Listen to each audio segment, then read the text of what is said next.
అందరికీ నా హృదయపూర్వక నమస్కారాలు. కూటమి ప్రభుత్వం అధికారంలోకి వచ్చి దాదాపు 60 రోజులు కావస్తుంది. నేను పంచాయతీరాజ్ శాఖ, అటవీ శాఖ బాధ్యతలు స్వీకరించిన తర్వాత పంచాయతీ శాఖకు సంబంధించి చాలా రివ్యూలు చేశాం. రూరల్ వాటర్ సప్లై, రోడ్లకు సంబంధించి చాలా రిపోర్ట్స్లో తెలియజేస్తూనే వచ్చాను. ఏ స్థాయిలో నిధులు సరిగ్గా పంపిణీ జరగలేదు, వచ్చినా దాని దుర్వినియోగం జరిగినాయి. ఈ పరిస్థితుల్లో కూటమి ప్రభుత్వం చాలా చిత్తశుద్ధితోటి పంచాయతీరాజ్ వ్యవస్థని బలోపేతం చేయాలి అని చెప్పి చాలా బలమైన నిర్ణయం తీసుకున్నాం. దాంట్లో భాగంగానే 3 కీలకమైన నిర్ణయాలు తీసుకున్నాం. ఒకటి, ఆగస్టు 15 ఈ జెండా పండుగకి సంబంధించి. 2, మనకి జాతీయ ఉపాధి హామీ పథకానికి సంబంధించి ఒకటే రోజున 13,326 పంచాయతీల్లో గ్రామసభ తీర్మానాలు జరగాలి. ఆ దిశగా అడుగులు వేస్తా ఉన్నాం. ఈ గ్రామసభ తీర్మానం అంటే ఏంటంటే, జాతీయ ఉపాధి హామీ పథకం ద్వారా వచ్చే కేటాయించిన పనులకు కానీ, నిధులకు కానీ ప్రజాప్రతినిధులు, ఆ ఎమ్మెల్యేలు కానీ, గ్రామ సర్పంచులు కానీ, పంచాయతీ సర్పంచులు కానీ, ఆ పంచాయతీలో ఉన్న ప్రజలు కూడా అందరూ ఏకగ్రీవంగా అంటే ఏ పనులు జరగాలి, జాతీయ ఉపాధి హామీ పథకానికి సంబంధించిన ఆ పనులకి మన గ్రామాల్లో ఏ పనులు జరగాలి, ఏ పనులకి ఆ నిధులు కేటాయించాలి, ఈ దృష్టిలో గ్రామసభ తీర్మానం జరుగుతుంది. విడివిడిగా కాకుండా ఒకటే రోజున 13,326 పంచాయతీల్లో ఒకటే రోజున గ్రామసభ తీర్మానాలు జరగాలని కీలకంగా ఆదేశించడం అయినది.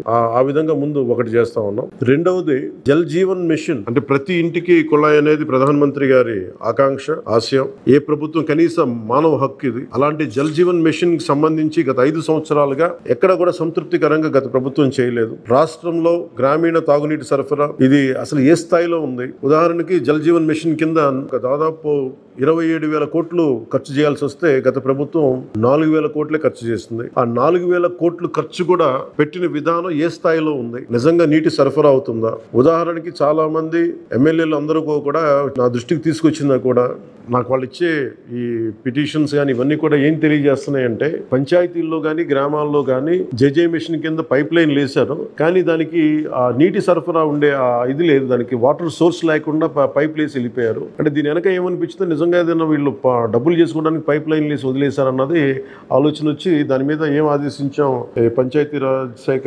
ఉన్నతాధికారులందరినీ ఏంటంటే, అసలు రాష్ట్రంలో గ్రామీణ తాగునీటి సరఫరా పరిస్థితి ఎలా ఉంది, ఎన్ని గ్రామాలకి పైప్ లైన్స్ బాగున్నాయి, నీటి సరఫరా స్థాయి ఎలా ఉంది, రోజుకి ఎన్ని లీటర్లు నీళ్ళు వస్తున్నాయి, అలాగే ప్రస్తుత పరిస్థితి తెలుసుకోవడానికి దాదాపు ఒక 12 అంశాల మీద మేము సర్వే చేయమని ఆదేశించాం. దీన్ని పల్స్ సర్వేగా మీ దృష్టికి తీసుకొస్తున్నాం. ఇది పల్స్ సర్వే చేపడుతున్నాం.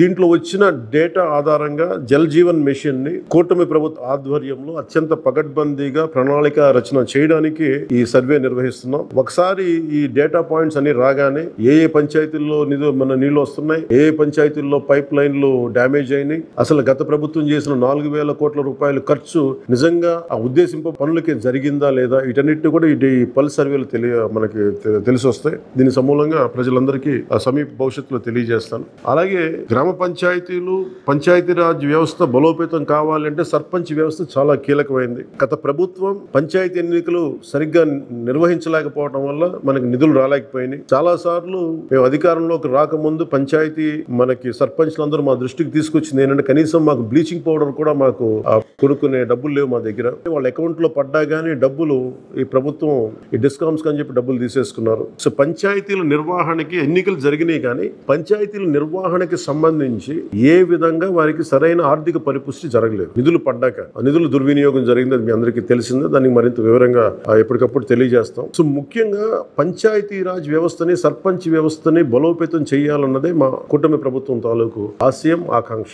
దాంట్లో భాగంగా ఇప్పుడు దాకా గత 30 సంవత్సరాలుగా 1990 నుంచి ఇప్పటి దాకా ఎప్పుడు 15 ఆగస్టు పండుగ జరపడానికి ఇప్పుడు దాకా నిధులు ఇప్పుడు సమకూర్చలేదు. చాలా నామకే వాస్తే నామమాత్రంగా ప్రతి పంచాయతీకి, చిన్న పెద్ద పంచాయతీలకి 100 రూపాయలు, చిన్న పంచాయతీలకి, పెద్ద పంచాయతీలకి 250 రూపాయలు చొప్పున ఇచ్చాం. ఒకవైపేమో గాంధీ గారి కలల కన్నా పల్లెలే పట్టుకొమ్మలు అంటా ఉంటాం, గ్రామీణ స్వరాజ్యం అని మాట్లాడతాం, కానీ ఎన్నికల్లో నిలబడ్డ పంచాయతీ సర్పంచ్కి మటుకు జెండా పండుగ నిర్వహించాలంటే వాళ్ళకి ఇచ్చే డబ్బులు 100 రూపాయలు, 250 రూపాయలు. ఈ రివ్యూ మీటింగ్స్ లో మాకు తేలింది ఏంటంటే, 100 రూపాయలకి 250 రూపాయలకి 13,326 పంచాయతీల్లో ఏం చేయగలరు? మేము ఒకటే ఆదేశించాను రాగానే చాలా ఘన ఘనంగా జరుపుకోవాలి. గాంధీ గారి ఈ గ్రామ స్వరాజ్యాన్ని నిజంగా మనం ముందుకు తీసుకెళ్లాలంటే ఆ స్టేట్మెంట్ చాలా బలంగా ఇవ్వాలి. 1994లో ఇచ్చిన జీవో 100 రూపాయలు, 250 రూపాయలు ఒకటి స్వాతంత్ర దినోత్సవానికి, 2 గణతంత్ర దినోత్సవానికి వాటిని పెంపొందించేలాగా, వాటిని పెంచేలాగా ఒక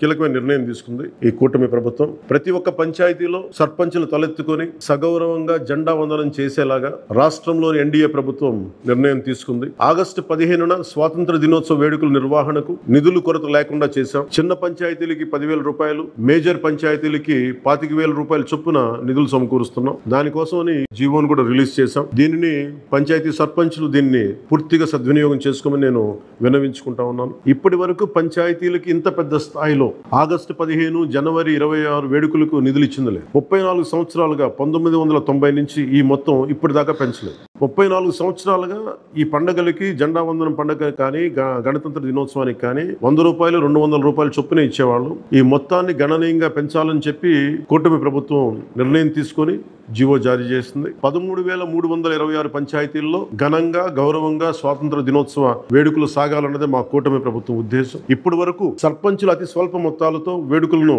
ఘనంగా చేయలేకపోయేవాళ్ళు. ఈ విషయం నా దృష్టికి వచ్చింది రివ్యూస్ లో. దీనిపైన ఉన్నతాధికారులతో మాట్లాడి ఏ దశలోనూ ప్రజలు ఎన్నుకున్న సర్పంచుల ఆత్మగౌరవం తగ్గకుండా దేశంలో పవిత్రమైన 15 ఆగస్టు గణతంత్ర వేడుకలు గర్వంగా చేసుకునేలాగా, సగర్వంగా చేసుకునేలా చర్యలు తీసుకొని చాలా స్పష్టంగా ఆదేశాలు ఇచ్చాను. ఆ దిశగానే నిర్ణయం చేశాం. 5,000 లోపు ఉన్న జనాభా ఉన్న గ్రామాలకి 10,000 రూపాయలు, 5,000 పైబడ్డ జనాభా ఉన్న గ్రామాలకి 25,000 రూపాయల చొప్పున నిధులు అందిస్తాం. గాంధీ మహాత్ములు కలలుగన్న గ్రామ స్వరాజ్యం సిద్ధించాలన్నదే మా కూటమి ప్రభుత్వం తాలూకు తపన, ఆకాంక్ష.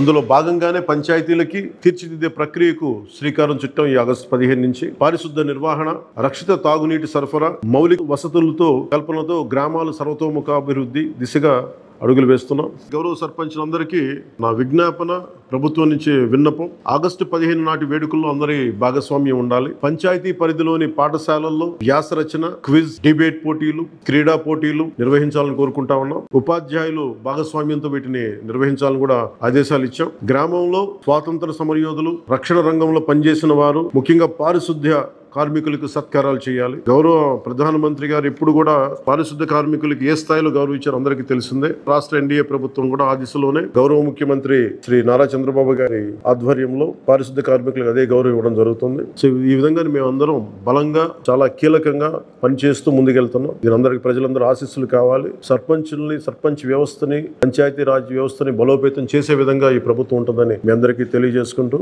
ఒకే ఒక విన్నపం, ఇది పర్యావరణానికి పరిమితులకు లోబడి పర్యావరణ పరిరక్షించేలా ఈ పండుగ ఉండాలి. ప్లాస్టిక్ వాడటం కంటే కూడా జెండాలకి ఆల్టర్నేట్ గా ముఖ్యంగా మన చేనేత జెండాలు ఏదైనా వాడండి. అలాగే ఇప్పుడు నేను పెట్టుకుంది కూడా పర్యావరణానికి హాని కలిగించింది. దీంట్లో సీడ్ ఉంటుంది, దీంట్లో ప్లాంట్ అని చెప్పి ఒక సంస్థ ఏదో ఉంది, వాళ్ళు ఇచ్చింది. మేము ఈ స్థాయిలో మీకు దొరికినంత దాంట్లో పర్యావరణాన్ని పరిరక్షించేలాగా ప్లాస్టిక్, మన జెండా పండుగ అని చెప్పి ప్లాస్టిక్ అంతా రోడ్ల మీద పడేస్తాం. అలా కాకుండా చాలా బాధ్యత అందరూ జరుపుకోవాలి అని తెలియజేసుకుంటూ సెలవు తీసుకున్నాను. జై హింద్.